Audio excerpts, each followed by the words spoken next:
CCM oyee! Rufiji oye! Nilisema awali na kuwashukuru wana Rufiji kwa mchango wenu kwenye maendeleo ya nchi yetu. Nawashukuru kwa sababu wilaya hii ya Rufiji ni sehemu ya mafanikio ya utekelezaji wa mradi mkubwa wa bwawa la Mwalimu Nyerere. Na katika kipindi hiki tunachomaliza miaka mitano, tumeweza kukamilisha ujenzi wa mradi huu wa kufua umeme ambao umetuwezesha kuondokana kabisa na tatizo la upungufu wa umeme ndani ya nchi yetu. Hii ni hatua ya kihistoria.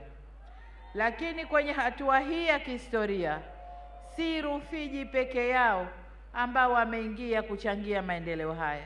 Kwa upande wa pili wa mkoa wa Pwani, Chalinze pia wanaingia kwenye historia, kwa sababu Rufiji mnazalisha umeme, Chalinze wanapokea umeme na kusambaza maeneo mengine ya Tanzania. Kwa hiyo mkoa wa Pwani, hongereni kwa kuwa mmebeba historia ya mradi huu.